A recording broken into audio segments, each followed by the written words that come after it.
Hello, everybody, and welcome back to Elite Season 8, featuring Toki. I'm Hans Buttface.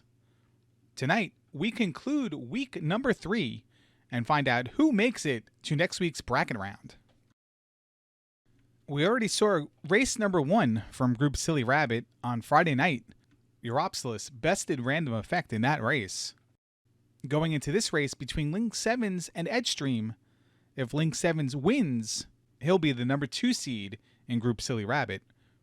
If Edgestream can win, that creates a 3-way tie with Link Sevens, Random Effect, and Edge all being 1 and 2, provided that Link Sevens does not forfeit in that loss to Edgestream.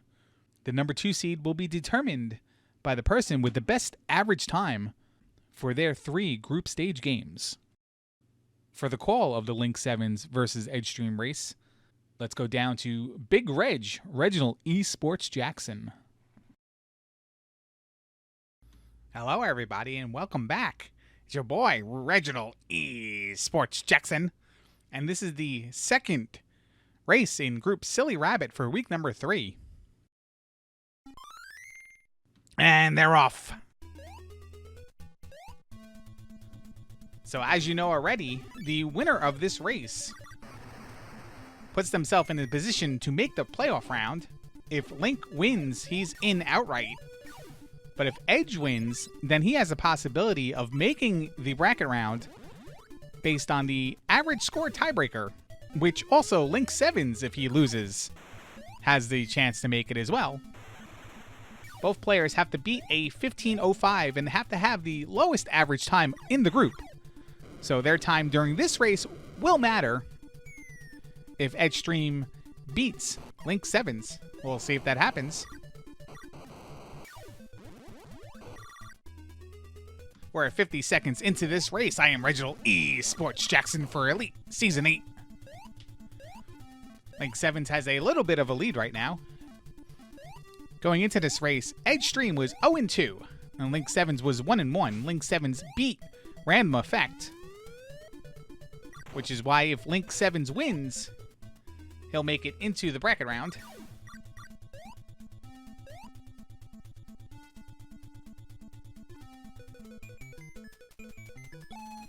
Both players are on the first boss. Link Sevens beats the first boss, but Edge dies at the first boss. So he'll have to do this fight over and takes a heart of damage on his way in.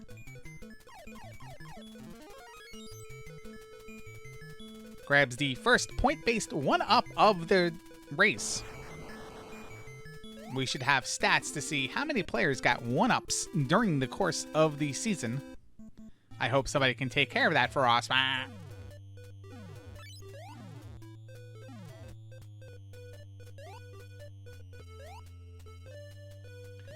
See, Edge trying for the skip there.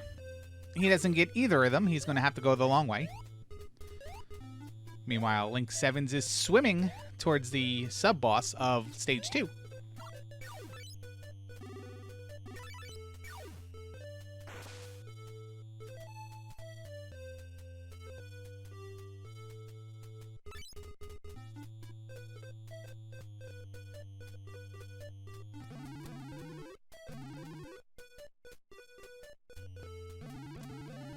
So Europsilus went 3-0 in this bracket. Or this group, I should say. Group Silly Rabbit. And Random Effect 1-2.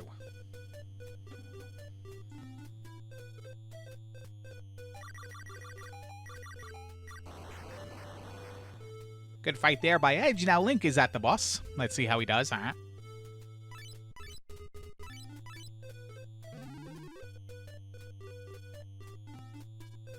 Oh, man. He died there at the boss. He's going to have to start over, and Edge is briefly in the lead, I guess you can say. But then spends another 20 minutes trying to kill that butterfly.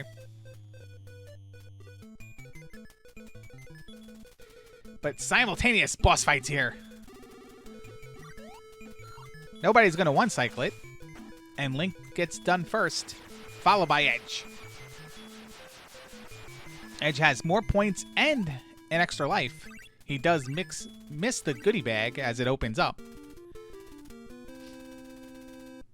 So he'll be a little bit further behind Link than when arriving at the boss.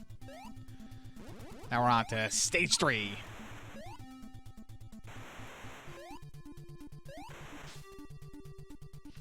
Link misses the first and second charge shot on the Raven, or maybe he did get one of them. I didn't see the blinky blink, so I couldn't tell. But there's another point-based one-up for Edge, and he's going to take the helmet. Link opts to go without the helmet. Let's see if he gets the second one. And there it is, alley-oop.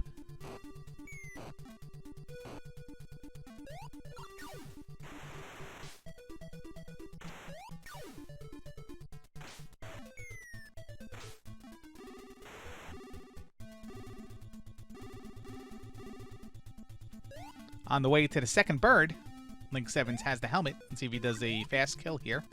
It's kind of wearing out a little bit early. I don't know if he's going to get it, and he's not even going to try to bonk it.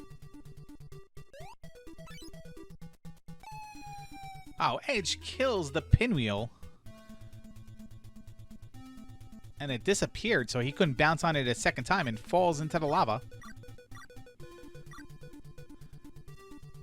So he's going to have the level 1 shot. But he does make it on top of the bird and kills it a little bit faster than if he was just shooting it.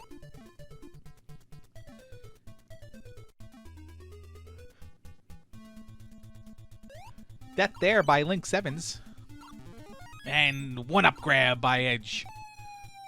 But that cost him because he got a little bit off cycle with that platform and died. See if he goes for it again. Takes a little damage on the way up, but stays above the platform. And he'll be moving on. Gets a spike ball to the face there, though. Those are not fun.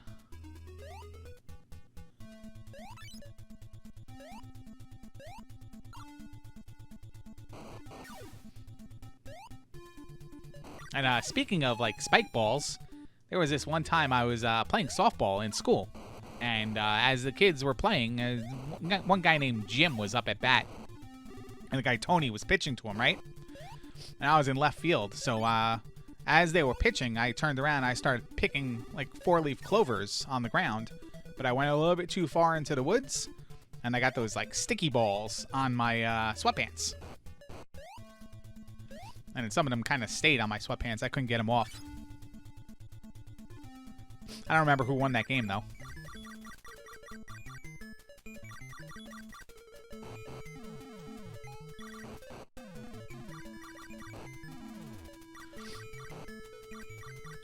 Edge is not a fan of the letters U and R. Takes them all out. And finally takes out the boss.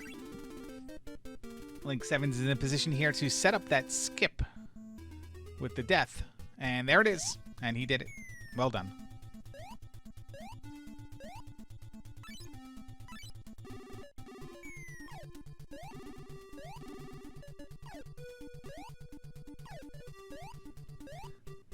But a little bit of a lead here for Link Sevens. He's not going to go for the helmet.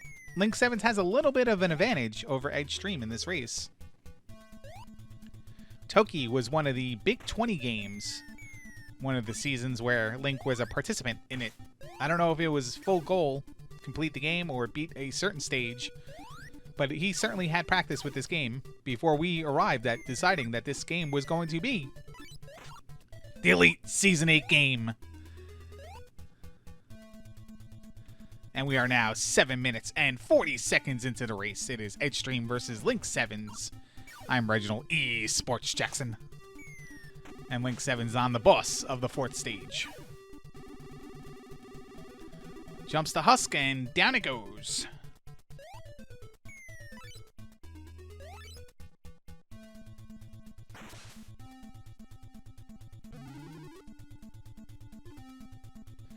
Safety helmet for Edge there. Link Sevens is in the jungle. No lives left. Only 2 hearts left. Link Sevens, 1 heart left. He's at danger of losing both of his heart containers and having to finish this game at 2 total hearts. Let's see if he can get through the rest of this stage and clean and maybe get some refill at the boss. But speaking of boss, here's Edgestream.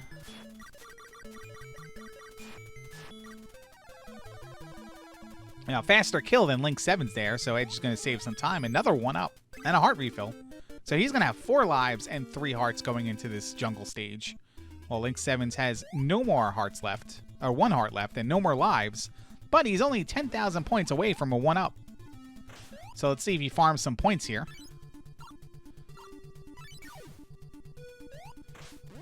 Oh, he makes it through the riffraff, and there is a 1-up over here, and he's got the boots to go grab it. Let's see if he grabs it. He does not grab it. Hope that doesn't backfire. He's trying to take the big jump, and he does. Before the boots expire, boots are going to expire on him. And they did. And he's got to be careful. Oh, no! How could that possibly happen there? Link 7's did not go get the 1-up. And he takes a game over. He only has 2 hearts to finish this game. Edgestream has 4 heart containers and 5 total lives. And has almost caught up already.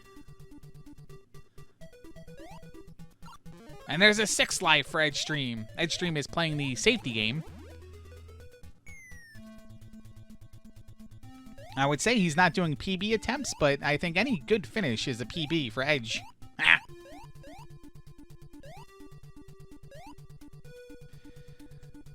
Not going to take the boots of unnecessary. Boots of unrequirement. Nah. There's another death there for Link 7's. Link 7's is on his last life of this continue. This is going poorly for him, even though he's still in the lead.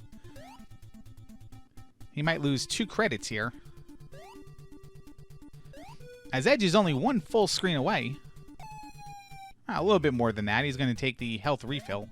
That was an intentional death to get to this boss that Link is on right now with full health. He did have the lives to spare.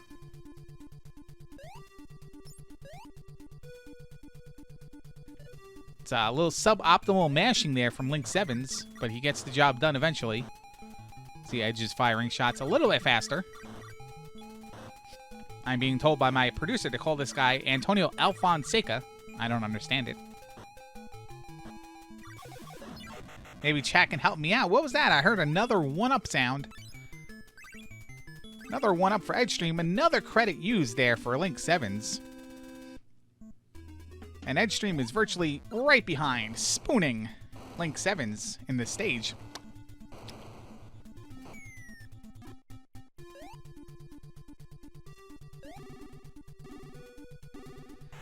And with more lives and more heart containers, he can definitely refill for the more safer boss kill at the end, final boss kill. But that doesn't mean anything if Link can just sustain this lead and get there before him.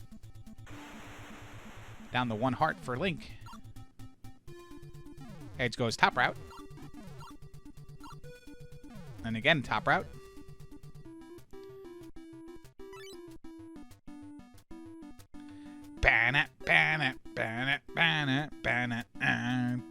Everybody.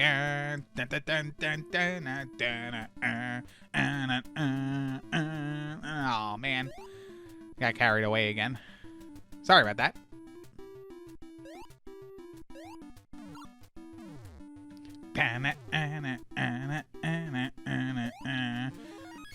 Death abuse by both players there. Link 7's opts to get, does not go get the 1-up before he dies, but Edgestream gets the 1-up when he dies.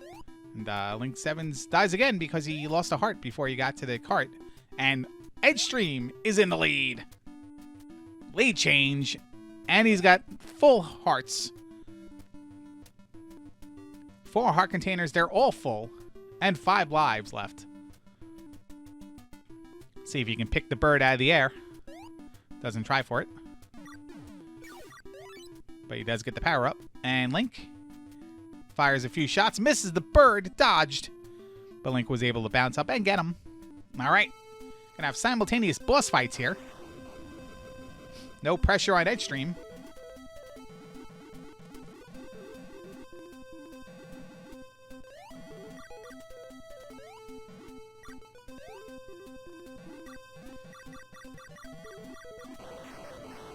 And down goes the boss. Edge pulls out the win. Marmoset knock you out. Ah. I'm not going to call him a champion, though, because I don't think he really won anything. 13:37. We'll have to get the Johnny stats to see if that's elite time for elite and gets him into the brackets.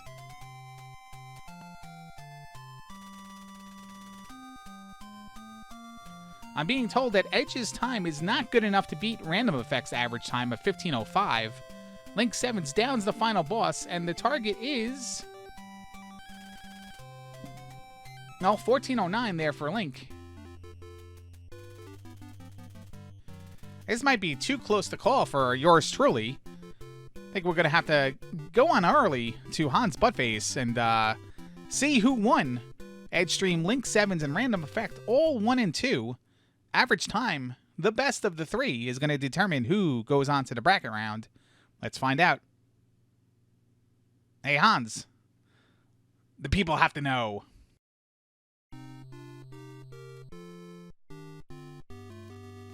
Man. Edgestream was eliminated because with the 3-way tie, he had the slowest average time, which then left the second playoff position up to Link 7's and Random Effect. And Link 7's beat Random Effect in group play, therefore he will move on. Over in Group Fruit Loop, it is wide open. So before we discuss any playoff scenarios, why don't we watch the first race, Jam Eviler versus Thurwolf, and then see where everyone stands regarding the playoff spots in this group. Calling the race tonight is Europsilus and Edgestream. Hey, welcome back, everybody. We've got Jam Eviler versus Thurwolf ready to go here. Uro, are you excited for this matchup? Oh, yeah. This is going to be a really great matchup. Winner of this is going to go far. Loser of this, not sure. They're off. Yeah, a lot of contingencies in this one, and yeah, so far pretty smooth. This is always the best time to see. Well, never mind. Jam is took the lead. I think that Thurwolf was taking a little break before jumping over the.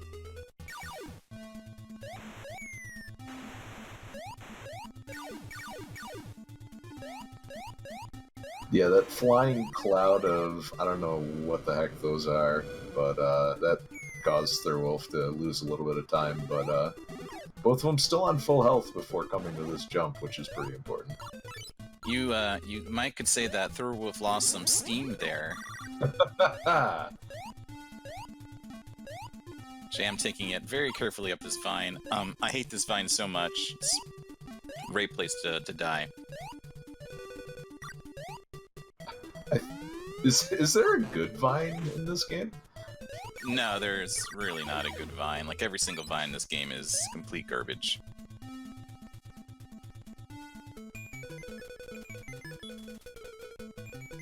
Alright, Jam having a nice clean kill. Jam is really good at mashing in this game. Like, he doesn't even bother to take the spread shot. He can just kill the boss so easily just by mashing. Yeah, nice clean kills from both of them. Although I think Thurwolf got the extra life. I saw also Jam didn't get the skip that he wanted over the cliff. He had to take the long way around, and Thurwolf is also going to be taking the long way around. So it's still pretty even now, on pace at it. Yeah, the bird just did not spawn, so Thurwolf's got to take the long way home. Now we, what is it called? I think someone called it the dunk tank. Not sure if I'm doing that accent right for esports commentary. I think that's pretty accurate. Before I realized where the football helmets were, I got dunked plenty of times in this area. I tried going through this area once without the football helmet, and it's surprisingly, it's kind of challenging. There's a lot of stuff like flying everywhere, and those tiger sharks seem to have like homing ability to find where you're at if you don't have the helmet.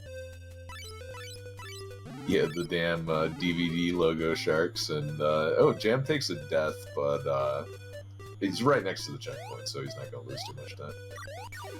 Jam having a fun time and trying to get over that hill, falling down, and then falling off the platform, having to get back on, waiting for the second. It gives Thurwolf plenty of time to catch up and see if he can get a good kill on the boss.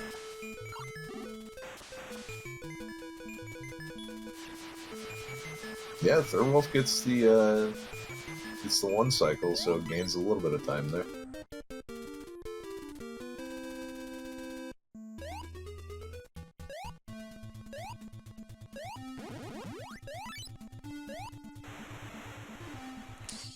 Yeah, this level is now it's kind of like another, I guess, deciding factor on who will pull ahead and who will kind of like start falling behind, just based on you know, how they start approaching some of the more difficult jumps and the dinosaurs that are coming up ahead. Yeah, it's like Jam's gonna play it safe, and Thurwolf takes a death, so football helmet paying off already for Jam. Yeah, it's really good to have, I think, both of the football helmets here, just because you can play it safe at the beginning stage. You only lose a couple of seconds. And then the second one will kind of allow you to get through the spider and Patra part of the level easily. But Jam falls in, but he falls into the lava and dies, but that's not a big deal. He just spawns on the other side anyway.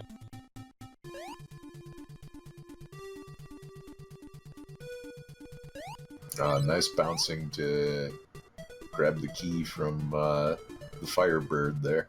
The key that makes the rocks go down. You know, makes total sense, right? Yeah, I mean, doesn't everybody lock their rocks up with keys? Oh yeah, I mean, especially in a volcano in the middle of nowhere.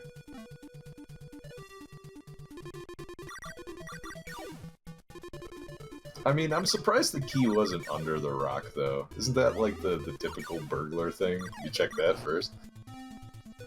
Yeah, it's the in your garden in front of your house, the obviously fake stone where you hide your house key to basically everything that you own.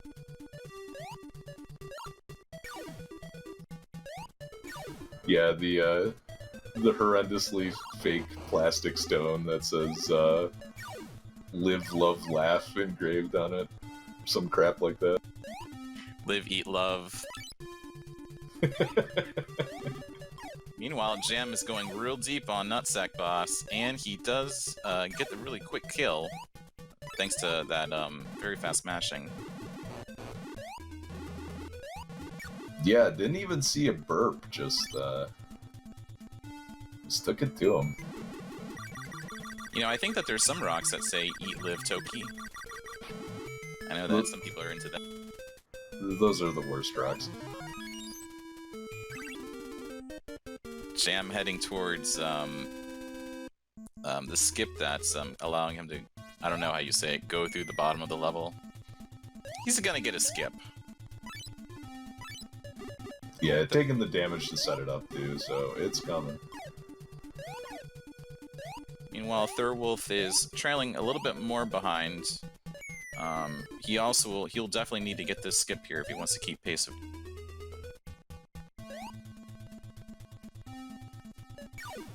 Yeah, Jam's starting to put together a pretty big lead, and that's enough of a lead where playing it safe is not going to hurt Jam, so...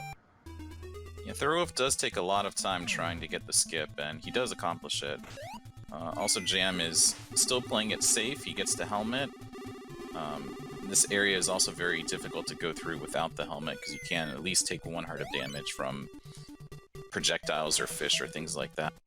It looks like Thurwolf is going to have to go without the helmet, but that's not too difficult. You just have to take a little bit of damage. I think I found that for this water screen, if you just have to keep holding right, because if you ever go back just even a little bit, you will attract all the tigerfish to start following you and bouncing around the room, and it's horrible. Yeah. Thurwolf takes a death there in the second dunk tank, making him lose a little bit more time, but...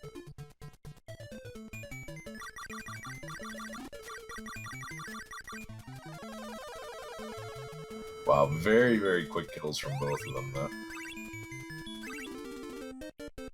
Yeah, Mammoth Boss is... I don't even know if you should really even consider him a boss. He's just an elephant that stands there and you just shoot him and he dies.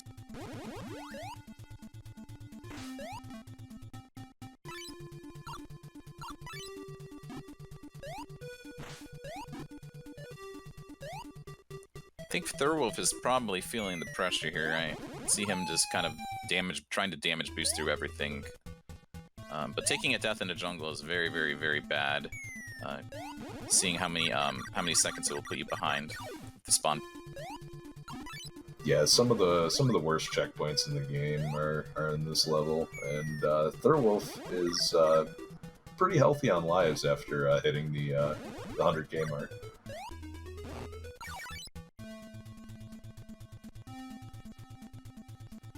Jam also just playing it safe, taking his time, getting those extra boots, killing the spider.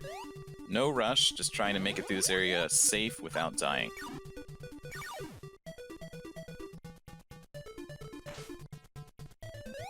See that Jam also decides to take the death there so that he can have full health.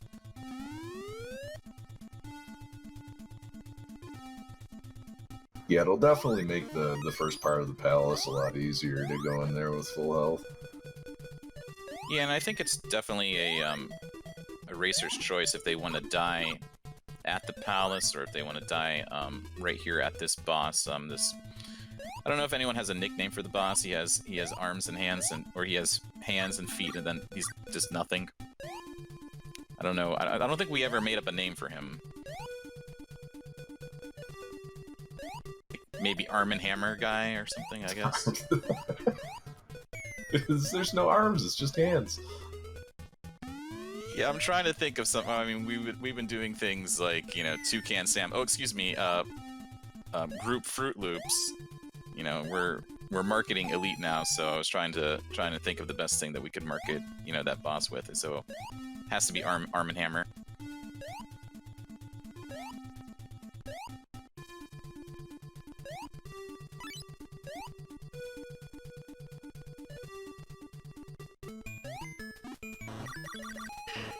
Meanwhile, Jam is riding the carts. But guess what? There is no cart music. But there will be. We all have to... Yeah, we have to wait for Thurwolf to get there first.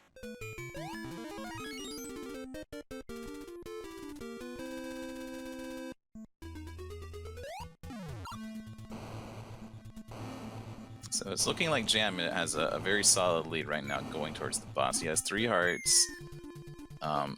Thurwolf has yet to get to the first cart. So Jam having you know, a clean kill on the boss here is gonna basically be the end of Thurwolf, but Jam has to mess up here for Thurwolf to have a chance to catch up. Jam with a nice shot on the bird to get the fireball, so he is almost as ideally set up as you can be for this boss fight, so it should go pretty quick.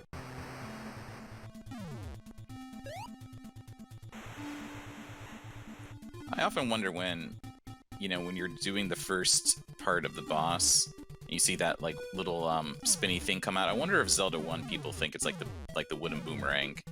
Do they think that? I mean, I'm not a Zelda 1 runner, but I wonder if they think to themselves, "Oh, it's boomerang." I don't know, I always thought of it as just a giant toenail, but I think like all of the boomerangs in Zelda are toenails, so... Meanwhile, Jam kills the boss.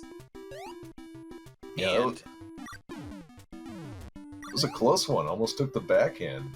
Finished with a time of 12:06. Very, very nice. Jam can now celebrate with a hug from Miho.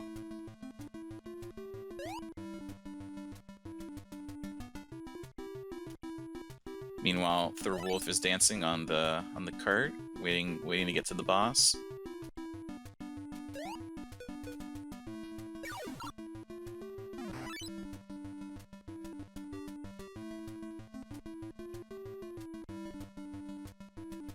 Oh, only 1 heart though, so this might be a tricky fight. Yeah, Thorolf's gonna have to play it safe. The best strategy for him would be to just stay close to the boss and try to just avoid any type of damage from the head. Got a lot of good early damage in with the fireball, though, so...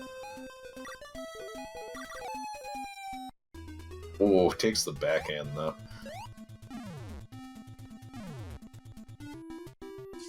Yeah, it's the problem with this boss, is that it's slowly floating in one direction, and then it goes back in another direction, so sometimes it can be misleading on where exactly he is in terms of his hitbox. But good news, more kart music. I gotta give the fans what they want. Yeah, I feel like that's the main reason that half of chat is here right now, is just they're just waiting for that kart music. Alright, Thorolf's in a better position now, he's got 4 hearts.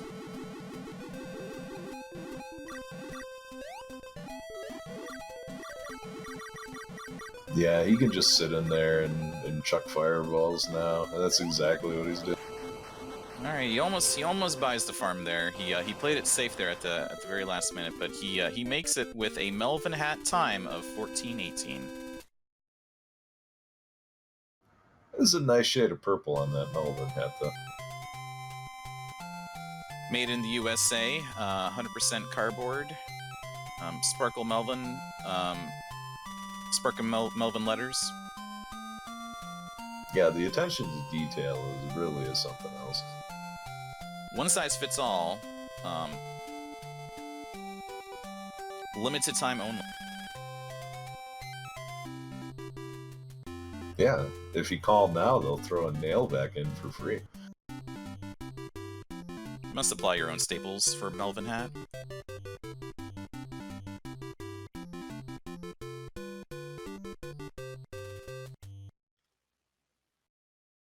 Well, I mean, I thought that was a good race. I thought Jam really played it safe and decided that safety would make him win the race, and I think that bet was a good bet. Yeah, definitely played it very safe, but also played it very solid too. Not a lot of egregious mistakes in there. It comes up with a solid time and a solid win. So, GG to Jam, and good effort from Thurl. Yeah, good effort by both racers.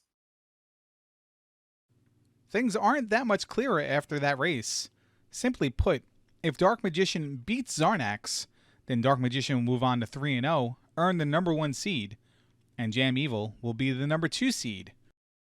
If Zarnax beats Dark Magician, there'll be a 3-way tie at the top of the table. Everyone will be 2-1.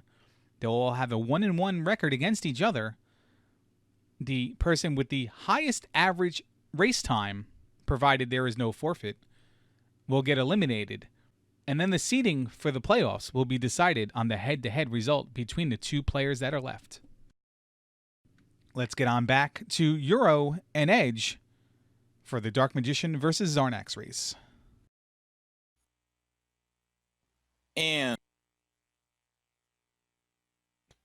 to another match of Toki, Dark Magician 1184, whose name is blocking part of the screen, versus Zarnax 42. This is a very, very, very big race. I'm joined again by Edge. Yeah, gotta do something about that graphics layout. I thought his name was Elite Dark Magician. Elite Dark Magician. I mean, that could be his new Twitch name. It sounds pretty fancy.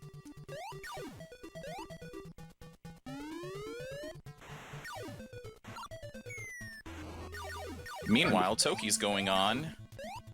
I'm sorry, I was just trying to imagine. I was trying to imagine the kind of trouble a lit dark magician would get into.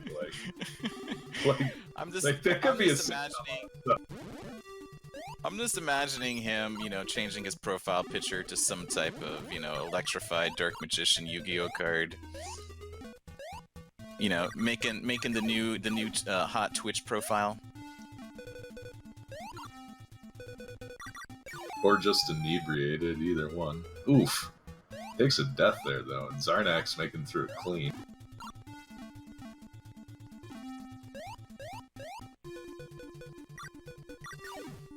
Yeah, the first level is just the most garbage level in this entire game, hands down, and it's mostly because in a race scenario, when you take a death right there, you're at a real big disadvantage to catch up and make up time. Oh, there are a lot of deaths in this first area, and with both runners down on lives, they could end up losing a heart container if they're not careful. Zarnax does a really good job with his mashing, takes down that boss, Dark Magician right behind him. Yeah, this is a very close one so far. Zarnax decides that he doesn't want to risk doing that skip. He does the BGT jump, though. Trademark. Yeah, meanwhile, the bird does not show up for Dark Magician, and it's gotta go the long way. Do you have to say, like, a magic word, or, like, do you have to be nice to the bird to show up? Is there, like, a special trick edge to make the bird just... Because sometimes he appears and other times he doesn't appear. Is he, like, a really fickle bird or something? I think the trick is to do exactly not what I do, because he never shows up for me, so... If you... Just watch my VODs and do the opposite. You gotta be like the bird whisperer there, Edge. You gotta say nice. Oh, Dark Magician is looking for that other bird, and it does not show up either. He does not have the helmet here. Well, so far, a birdless run for DM, and doesn't make it behind the boss before the spawn, so this is gonna be a long fight.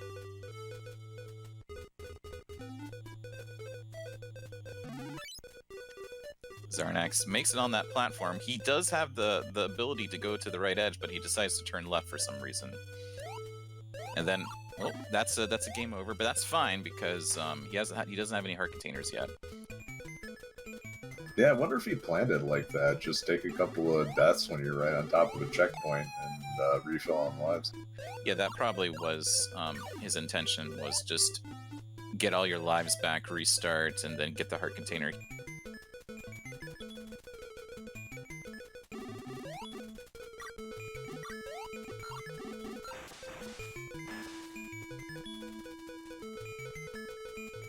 There it is. Yeah, Dark Magician missing the boss a little bit, and he has to go for the second cycle.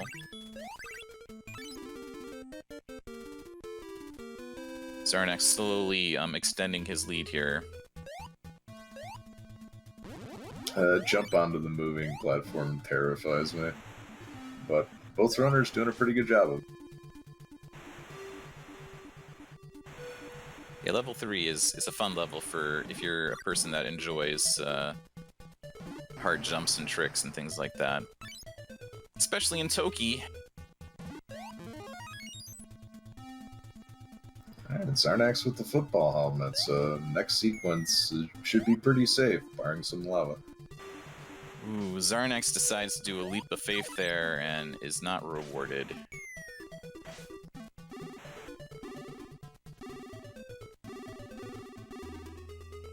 Hey, at least the Patra's gone, though. Yeah, nobody likes Patra in any game, anywhere, for any reason.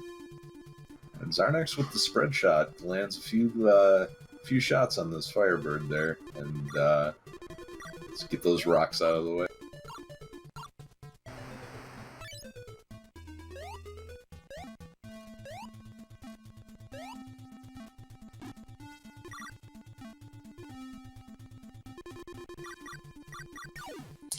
So this is to me like the hardest part where Zarnax is right now. This is really the hardest part of the game in terms of trying to stay alive, because it's really hard to control if these dinosaurs want to kill you or if they don't want to kill you. Dark Magician does take a death there, but that's fine. It's not too far away from where he did die. Yeah, Zarnax taking a death there too, but I got kind of boxed in by those flying ping pong paddles. Sperm Cloud. I didn't know if this was a family show or not, but that's what I first thought of too. I mean, they teach about sperm in science class. It's okay.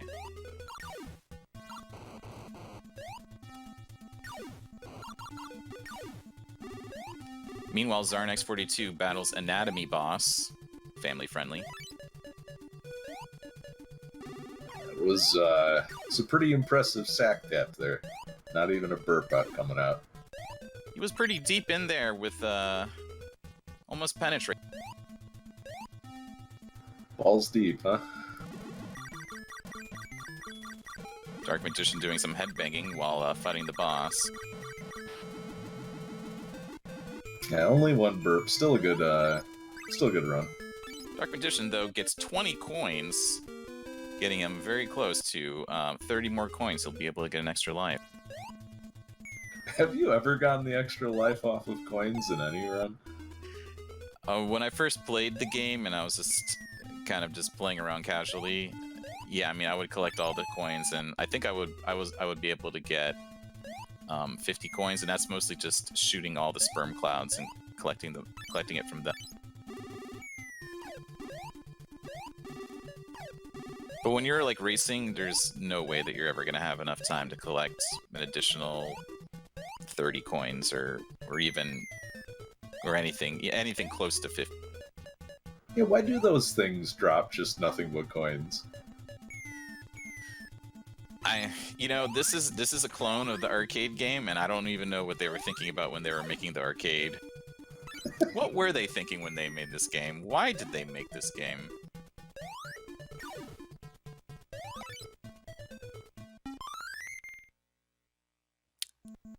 I'm assuming chat's gonna have an answer for me. I'm waiting. I hope While it's I good. wait, Zarnax is now fighting Mammoth Boss. Going for that very fast mashing and for a very clean. Oh, now it's your turn for 10 coins, Zarnax. Dark Magician playing it safe and slow, getting the football helmet. Dark Magician definitely really falling behind now, with Zarnax being able to progress through the jungle area. Yeah, also down a heart container, and that's gonna hurt in the later levels. I mean, if Dark Magician can keep up some good gameplay and he gets a third heart here, he should still have not a horrible time with the boss, but he might have a harder time going through the jungle area fast.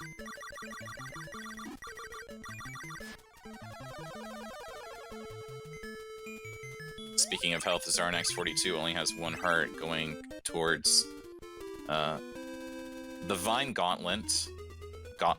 Gauntlet? Is that how you say it? Gauntlet? Gauntlet? Gauntlet? Isn't that game that Enos runs? Yeah, it's is that the one that has all the like you run it and like you're doing a really good job, and then you get to this one part where your run dies and then you reset and you do it again? Is that game, or I think that's something else? I think that's every game. That's every game? Okay.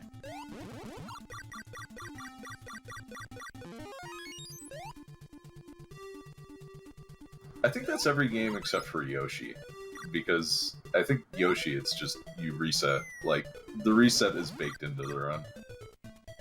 I mean, I'm honestly surprised that, between the last match that we were doing and then this match, we just didn't take a Yoshi break. I think we're not allowed to do that anymore. It's like trademarked or something now. Yeah, like I guess somebody must have heard Yoshi break enough, and then they just ran to the trademark office and made it a thing.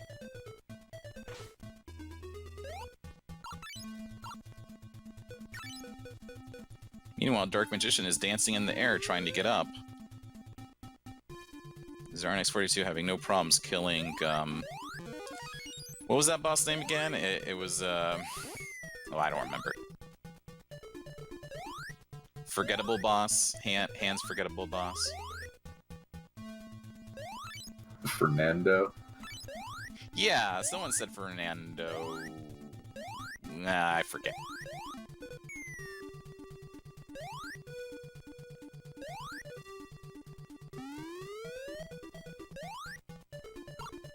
Zarnax42 in a really good position right now. He has 2 hearts. He's made it through the harder part of this last stage in Toki. And he has 1 heart here. That's fine. He can just take a death before the second card, and he'll be set up really well for the final. Yeah, DM taking it a little easy on the platforms there. Wanted to wait for the moon shoes to wear off before he progressed any further. But yeah, this is a pretty sizable lead for Zarnax at this point. Taking those second moon shoes it's a really, really bad idea. At first you think it's going to be great, and then you kind of get to a place where it's really hard to kind of make it over that pit because you're jumping way too high and you just die in the pit, and then you get spawned all the way back to the bottom of the level. It's a bad experience. I guess if you only have one life and you're going to take the death anyway, that's probably not bad. But yeah, for the most part, should pass those up. Dark Magician taking it very safe here. He only has one heart. He decides not to do a death. He just decides to just play it very, very, very carefully. But he does die there. Zarnax 42 in pretty good shape to actually win this match right now. Yeah, not even haven't seen the minecart yet on DM's side, so it's that is a lot of time. And he's just tanking the boss's damage at this point. So Zarnax is done. Zarnax 42 going to town, and he's the winner with a 12-23. Also a very, very solid time. Yeah, Bull participants are keeping it solid, keeping it real with the 12 times. We don't have to get those 11 times.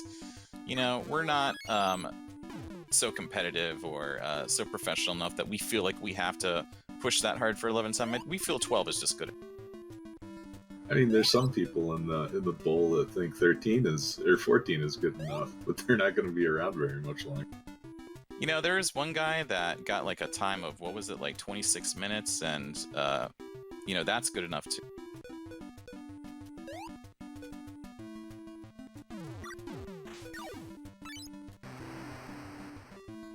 Dark Magician now in a really good position to kill the final boss. He has 3 hearts, he's got the power up, he's got plenty of lives. He just has to make sure he gets a good...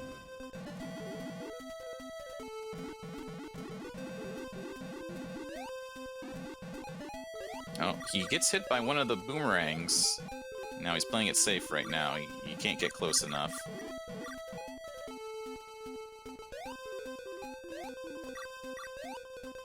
This is gonna slow down the fight pretty significantly.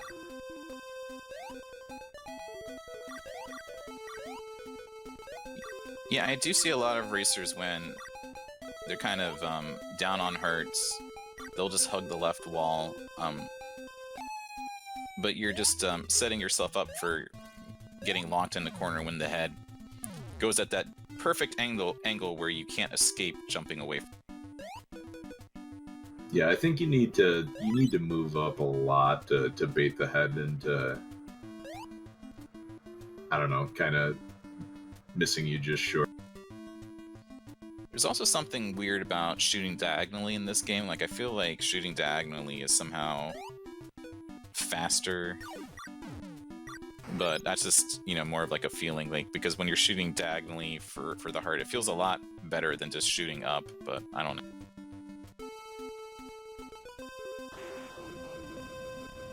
Dark Magician gets a second chance here. See if he can pull it off.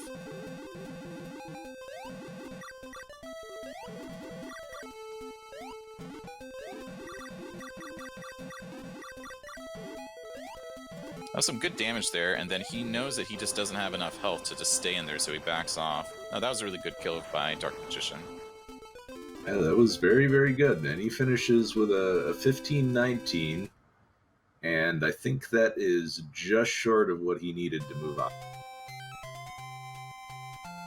Yeah, as everyone knows, in the bowl right now, or at least in group Toucan Sam, not Fruit Loops. Oh, excuse me, Fruit Loops, not Toucan Sam. Time average right now is very, very important for runners to move on, for racers to move on.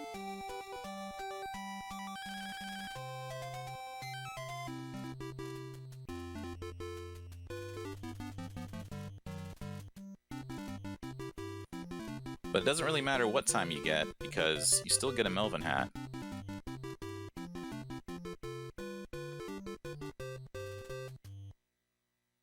But really, the ultimate reward is just the friends you made along the way, right? Making the best of the valuable experience you acquired in the game to then use in real life as you walk away from your Nintendo. Yeah, I guess the next time I'm short on money, I'm just gonna find a sperm cloud to shoot.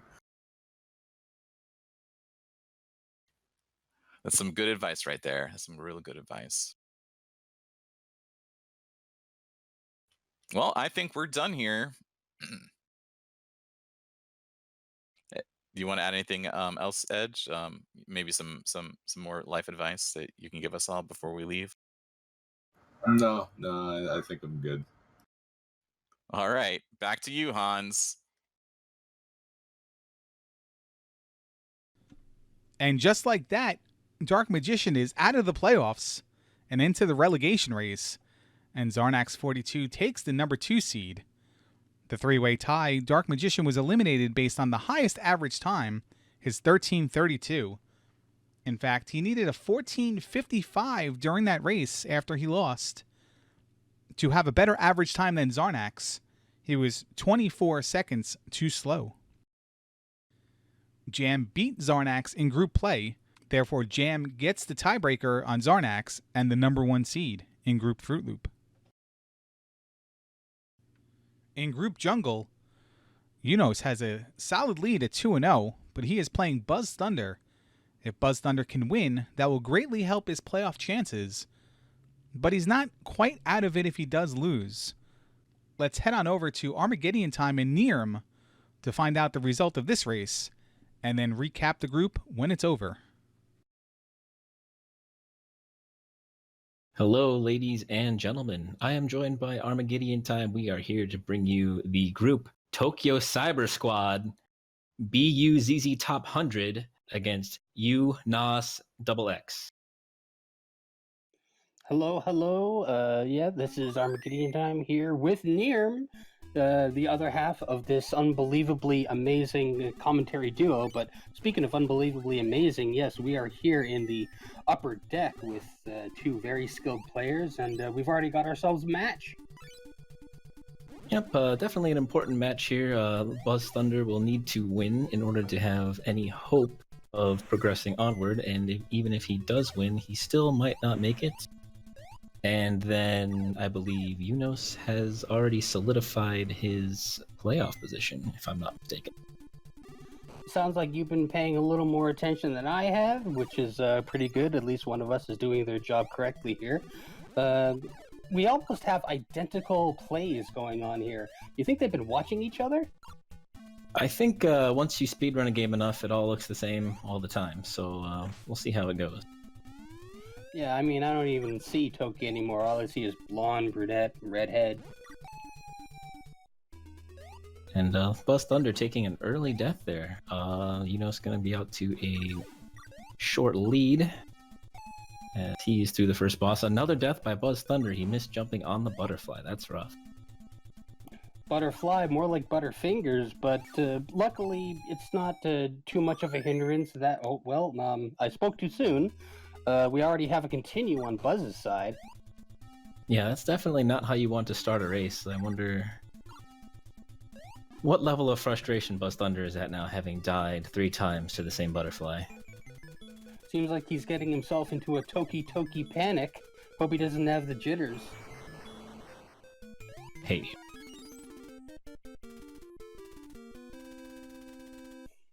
We've already got an egg helmet on the right-hand side. It's about to expire, but looks like Yunos is going for second egg helmet, and he acquires it. Why is it an egg helmet? I don't know. It's white. It's kind of egg-shaped. You know what? At this point, I don't even care anymore. I just keep calling it egg helmet because it's kind of fun. I see.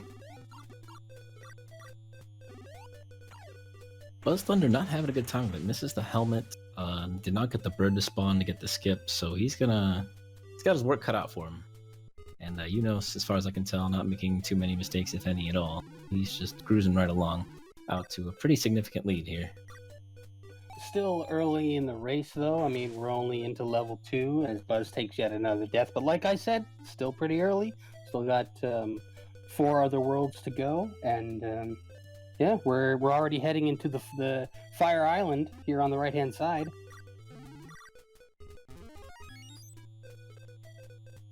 Those are Sorry, go ahead. I say it was a rough death for Buzz because he had to go back all the way back to the beginning of the water section. It's probably a solid 15-20 seconds right there, and he's able to pick up the helmet. I did not know it actually stopped falling on the ground. You could turn around and grab it. Something new to me. So yeah, honestly, at this point, I thought the helmet would have disappeared by now. You know, the whole off-screen and no longer exists. But little did I know, we learned something today. It's not getting a good fire cycle, taking a death to the little plume of fire out of the ground. And so he'll be unable to grab this helmet, but fortunately, health isn't too important for this next part. But it doesn't matter, he's going to get through unscathed anyway. Sometimes you just get lucky, and other times, the skill actually pays off. We got a Vitreous on the left-hand side. Looks like Buzz is handedly taking him down, no issues there. So maybe this is the time where Buzz finally gets back into it, but it's just cruising along. Speaking of cruising, if you were to go on a cruise anywhere in the world, where would you go? If I could go on a cruise, I don't really know. I've never really been one for water-based vacations, so I don't know. Maybe if you do you have any suggestions, perhaps? Well, let's see. We got the Caribbean. You could go to like Alaska, that area. I'm not gonna go to the Caribbean. I hear there's tons of pirates there, and they all suck.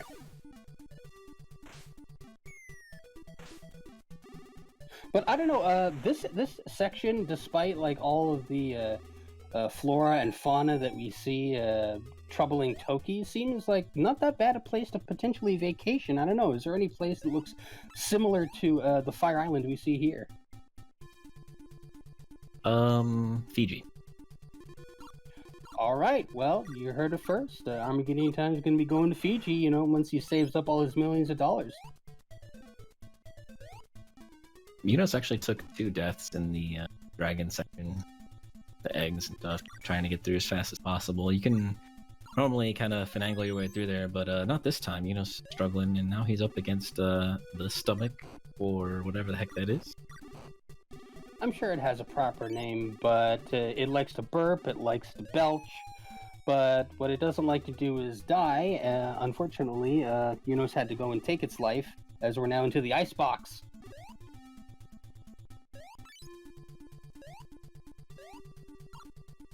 Buzz taking a fair share of deaths on the left side there. Still probably about as far behind as he was before, so unfortunately not gaining any time. I just hope that Buzz hasn't reserved himself to potentially already having lost. I mean, it's not over until you see the dot done. You could have somebody all the way at the very last boss and then just get tripped up over and over. And then you could come screaming back in an unbelievable turn of events. That is true. The last boss in this game can be pretty devastating if you take a death. You have to ride the minecart again, all kinds of fun stuff. Yeah, it could take you 12 seconds, it could take you 12 minutes, who knows? But we finally got both competitors on the very same level, the icebox.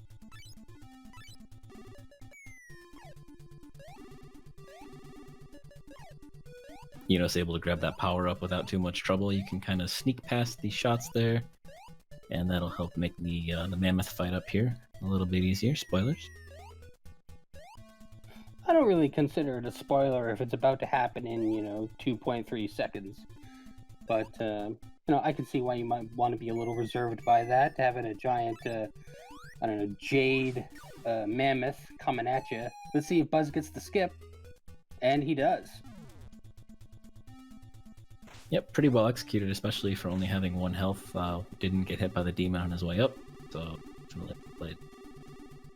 I remember early on when Buzz and I had a match in the very first week. Neither of us got the skip in our very first race against each other. So quite a turn of events. We've all come such a long way, baby. And we've definitely seen a lot of races over the course of Elite Season 8 where a lot of people go for the skip and don't quite get it, have to option select a little bit. Yeah, some people trying maybe some riskier things here in the final week of group play, and you got to make the big moves now. I mean, early on, you're just trying to figure things out, but this is the time. This is the time to take those risks and to take the big chances. Yep, Unos did not kill those little flying things, so he's going to have to bounce off a little extra here. Not too bad, only 2 extra bounces before he's able to hit the weight and go on his way up. Yeah, but I mean, it's little things like that, just little itty-bitty things eating away at his time where Buzz could be creeping up on him. I mean, they're, once again, on the same level, so like I said, anything's possible. Yep, Unos did miss the platform cycle, so he's bleeding time here and there. Buzz with some small opportunities to catch up here. We're coming up to Bashtar, the quote-unquote invisible giant, and as long as you know what you're doing, this boss isn't too much trouble. Only 1 hit for Unos though, so we're gonna see if he can hop over the feet, and he does. Oh, look at that, unbelievably executed. He's going to be about 1 or 2 hits short of the quick kill here. You want to get him down to 2 full and then 6. You want to see 6 white dots and to have an opportunity to do the quick. Unfortunately, 1 shot short, and yeah, he's on to the final stage. Man, the last time that I saw 6 white dots, I had to go to the eye doctor because my glaucoma was out of control. But speaking of out of control, we got 2 people here on very different sections of the game. Buzz just desperately trying to make up time, but I don't know, Unos seems almost unstoppable at this point. It's his race to lose. Yeah, he's taken a lot of damage here in the beginning of stage 6. He's going to either have to fight the final boss 1 health or intentionally take a death. I expected him to take a death somewhere. That ultimately going to be a little bit faster. Yeah, I mean, he's got 5 lives in tow, so, scratching 1 off simply to be able to make it, I mean, that's neither here nor there. I mean, just a simple quick death, almost no time loss.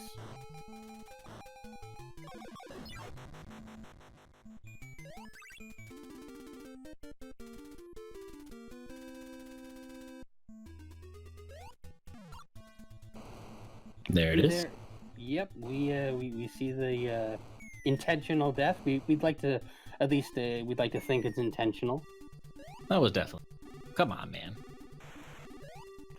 You never know. I don't know. It could be some weird new strategy or something. Unfortunately, no cart music, at least not yet.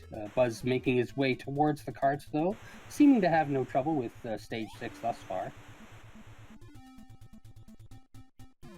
As he crosses the Lobot head. Well, it's also down to 1 heart, so expect him to take an intentional death as well, as Unos has entered the final boss fight with full health. And Buzz not doing rhythm squats. I'm not really sure what he's thinking, but yeah, Unos pretty much trying just to wrap things up right here. Let's see if he can manage to get away with it. And there it is! We've got a winner, Unos XX 1126, going to be your winner of group Jungle Kiona Tokyo Cyber Squad.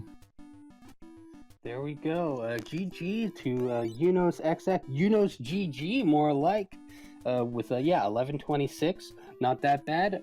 Sub 12. That's the kind of thing we like to see here in the upper deck. And we're gonna see if Buzz can finish this out here. No DNFs. Well, even if Buzz does, he did lose the race, but he did swag fall through the floor and land back on the cart like a boss. So he's going to be the true winner in all of our heart. Yeah, I mean, if for style points alone, Buzz definitely wins. but we're going to see him finish up the boss here, potentially. I mean, 3 hearts. He's you can get away with even 2 if you know what you're doing. There we go, and there it is.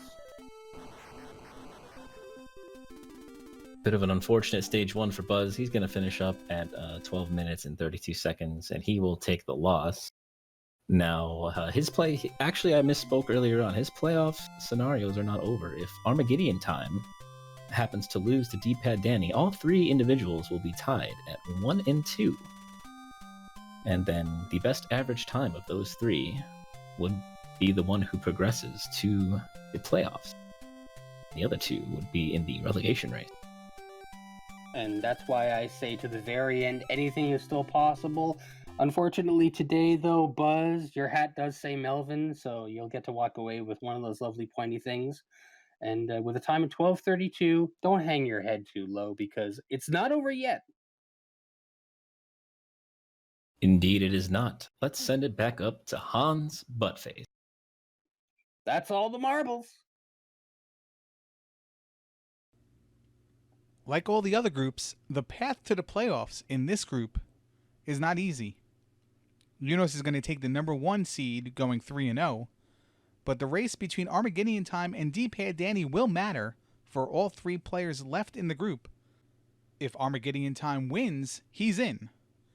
But if D-Pad Danny wins, then we have the same 3-way tie we've had in every other group, where the slowest average time will get thrown out, and the winner of the prior race between the 2 people left will take the 2nd seed, moving into the playoffs.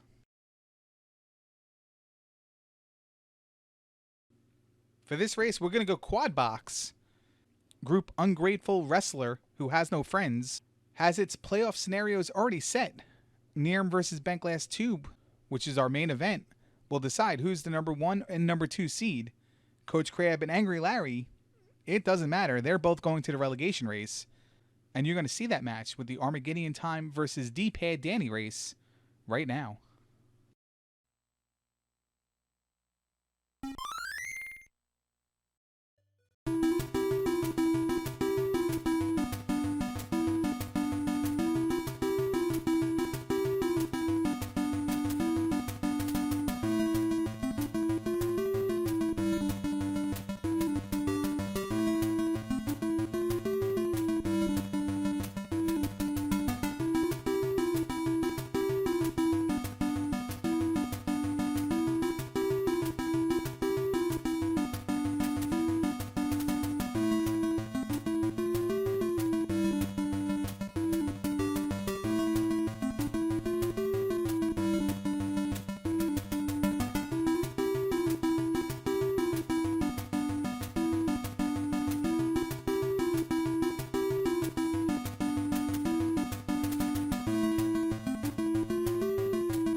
Armageddon Time winning makes this very easy to follow. He's in the brackets. Unos will be the number 1 seed, Armageddon Time the number 2 seed. Buzz Thunder and D-Pad Danny will go to the relegation race. Not much has changed here, as the result didn't really matter. Coach Crab is 1-2. Angry Larry has not won a game in Toki. After being the champion of the bowl last season and ascending back to the upper deck, Angry Larry is in jeopardy of being relegated back to the bowl. Him and Coach Crab will join Buzz Thunder and D-Pad Danny in the relegation race. But up next, it's the Battle of the 2-0s, the only Battle of the 2-0s this season. Nirm versus Bentglass Tube. Winner takes the number 1 seed in Group Benedict Arnold, and the loser the number 2 seed. For this race, we're going to go to Dark Magician 1184 and Justin Man 114 no 8. What's up, everyone? Justin here with DM. What's going on, DM? Not much, just watching some hockey. Yeah, same. So we got Group Benedict Arnold here. Looks like Burt Reynolds versus Nirm. Yeah, is this a red coat or a Yankee match? I'm not sure, but I think it's a pretty marquee match, if you will, as far as the skill of these two racers here. Yeah, this is the American Revolution of Elite going on. Two of the top tier armies. I believe both these guys have already posted a sub 11 at this point. Yeah, absolutely, yeah. Two of the best known times, I think, of runners in the Elite, so... unfortunately, the match really means nothing, except for seeding.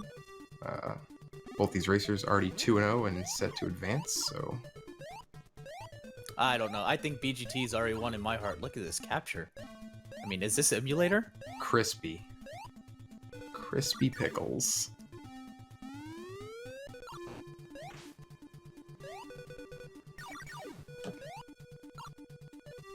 These guys making it towards the boss. Nirm in the lead because BGT had some trouble with Mr. Webman. Yeah, Look both at this mashing. of them. Oh, BGT's power up ran out a little early, but yeah, still good.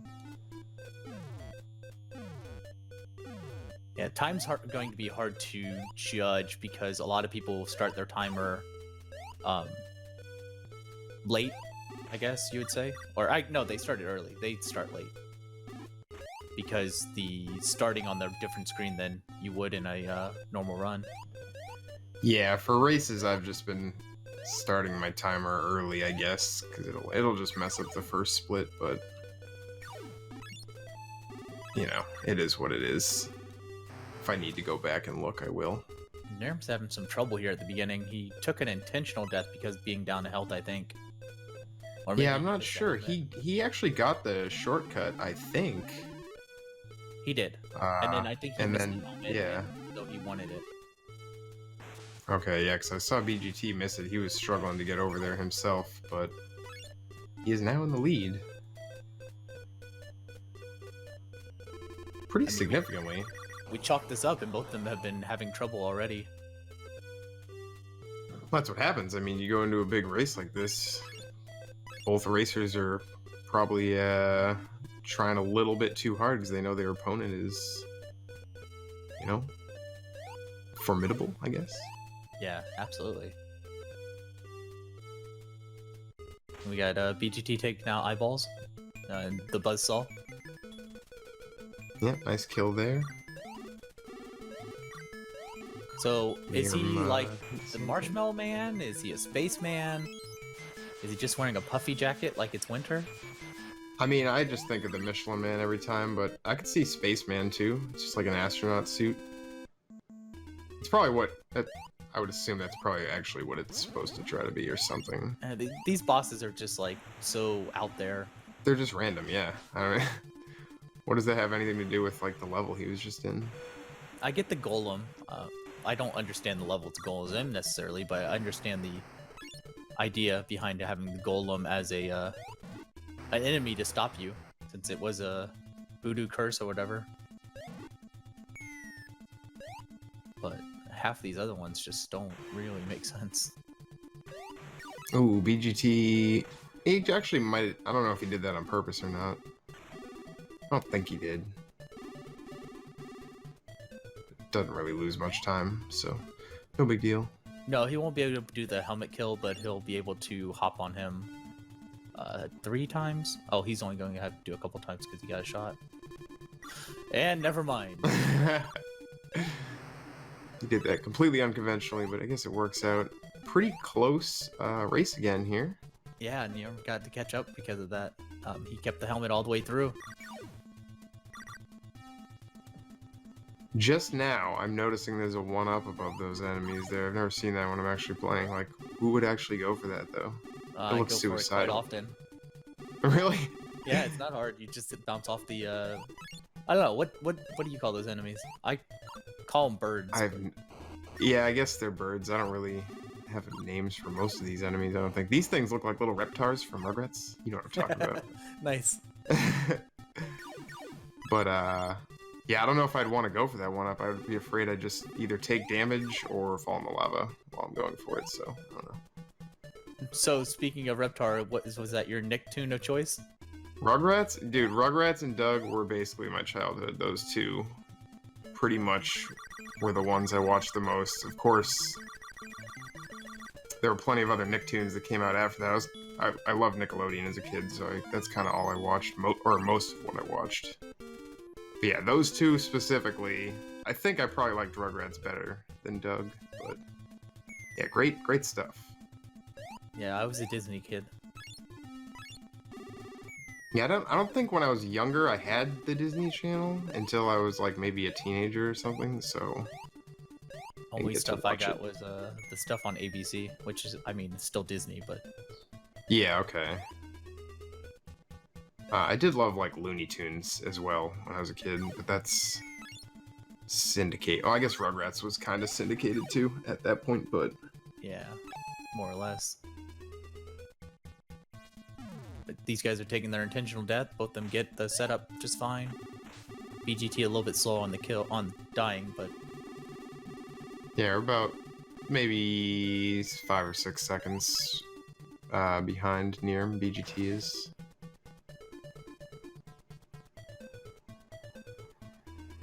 I always grab that helmet there. It's not that much Same. slower. I'm scared. Yeah, when these Barracudas do like they're doing to BGT. Yeah, it's- I never know what they're gonna do. It's not this thing that bothers me really. It's this. Yeah, see, he's already got hit twice. Hopefully, he doesn't have trouble. Yeah, he's gonna take it a little safe there. Oof. Oh! He can't get that. Yeah. Yikes. Yeah, it's gonna give Nirm a huge lead here. I don't see Nirm dying on this boss with full health, so yeah. This is a nice lead for Nirm, and looks like he's going to be a favorite going into the brackets for this elite upper deck. Yeah, like I said earlier, the winner will get a better seed, so they'll face essentially the 2 seed from the other side of the brackets in the upper deck. But other than that, they're both going to move on regardless, so... Their place in the upper deck, I believe, is secure for another season. Yeah, these guys are veterans. They've always been up in the upper deck, as far as I'm aware. Yeah, I think that's probably fair to say. I wasn't here at the beginning, but I would be willing to bet that's probably... I don't know how it started, like in the first season. Like, was there a cesspool in upper deck, or was it just like a bunch of people and then that got created for the second season? I don't know. We'll have to check with the statistician. I don't remember who's doing it anymore. I think it's Mew. I think he's taken charge of it. Yeah, that's probably fair. Yeah, I know. All I know is there wasn't a bowl until like I think just last season, right? Or maybe 2 seasons ago. Maybe 2 seasons ago. I think Yeah. maybe you're right. It was last season. Yeah, I think it was last season the bowl was introduced, and Yeah. Really screwed with some of the relegation that took place after Magic Kingdom. Yep. We had people who posted the best average time in their group, and because of having to add up extra groups, they ended up being relegated anyways. Well, something had to be done, I suppose. Probably for the better, since just got a bigger tournament now, more people involved. The more Melvins, the better. Yep. Speaking of Melvins, Oh! BGT is earning that hat. I think he might be on a little bit of tilt here. Oh, he's gonna try and... Alright, he's gotta be a little careful now. He's down to 2 lives. Meanwhile, Nirm has placed a 6th gem, and he's in the Great Palace and making his way towards Dark Toki. I like the analogy. It does kind of remind me of Great Palace. Color-wise, I suppose. I mean, it's got all the great enemies that you enjoy from Zelda. There's a boss bass flying up and down. You got these Fakas that shoot beams at you. And then you have the roller coaster ride, which I totally remember from Zelda. Spirit Tracks.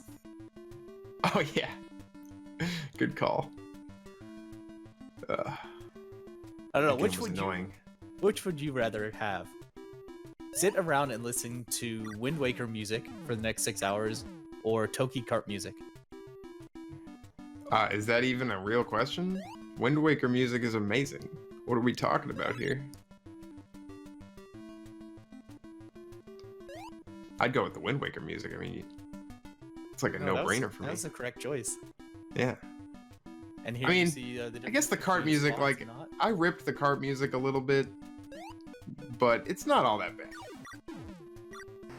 It's not the worst thing you'd have It's to listen good, to. but it's repetitive. It is repetitive, yeah. And when you fight the boss 17 times in a row like I've done, it kind of gets annoying. I can see why somebody would hate the music after that. We got Nirm doing some good mashing here. He's only got 2 hearts, so he's not going to be able to damage too much. We'll see. Here we go. Oh, no. Oh! How many hits did he have left? That was close. It was a double KO. He killed him. Oh, did he? Wow, Yes. okay. Yeah, I was gonna say, it looked like he either had him or just one more hit. Wow. The choke. I don't know if I've seen a double KO, but BGT now is gonna have a chance to actually pull this off. He also has 2 hearts. So we'll see what he can do. We've seen this a lot this tournament, actually, is people just going a little bit too ham. And it costs them the race.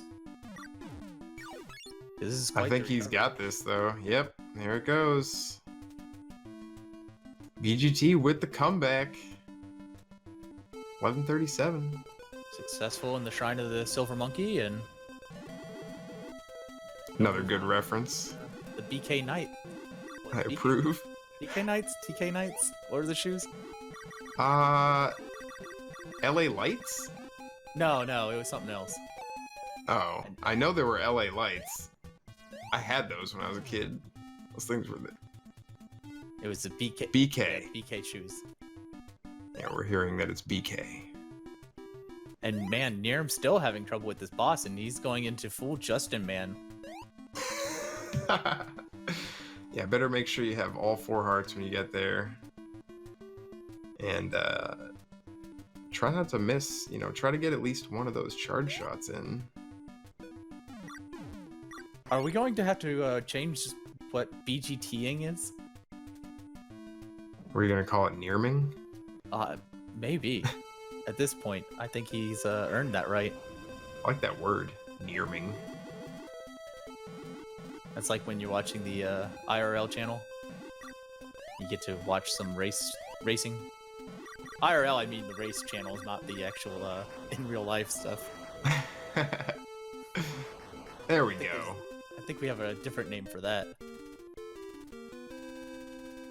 And 1301 for Nirm. Ironically, it only took... Is it irony? I don't really know. He only took 1 health of damage that time. 1 So, health put of this- damage. That makes Yeah, sense. put this into perspective. He got a 1301 with 2 boss deaths. Yeah, I mean- what does that cost you? Like almost a minute, I would guess. This would win basically any other race this tournament. Definitely any race that's been in the Cesspool. Yeah, I'm pretty sure it beats my PB by like two full minutes, so Yeah, he would have crushed me.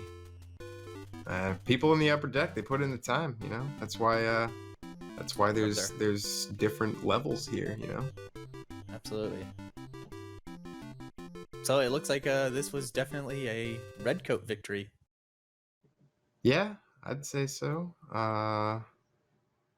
But as we said, both racers are actually going to be victorious technically, so they will race again, at least once each, and it's possible they will meet again if they both win their first bracket race. So we'll see.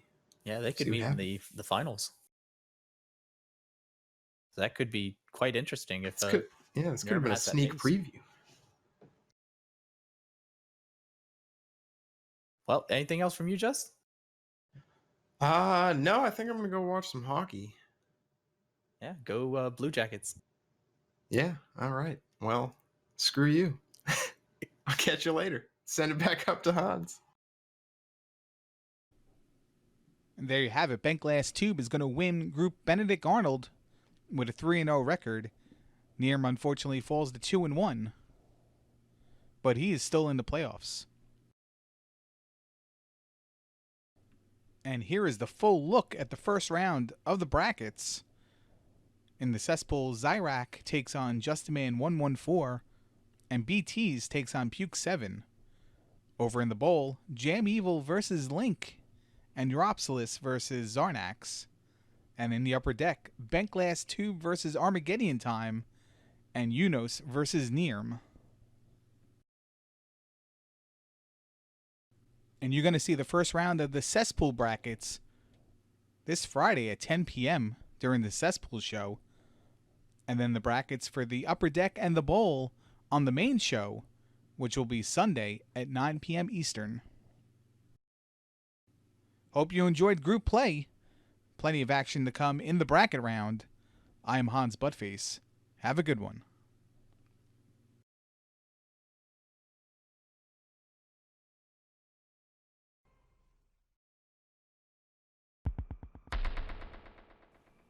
Woohoo! Yeah. What was that? Come on. Knob.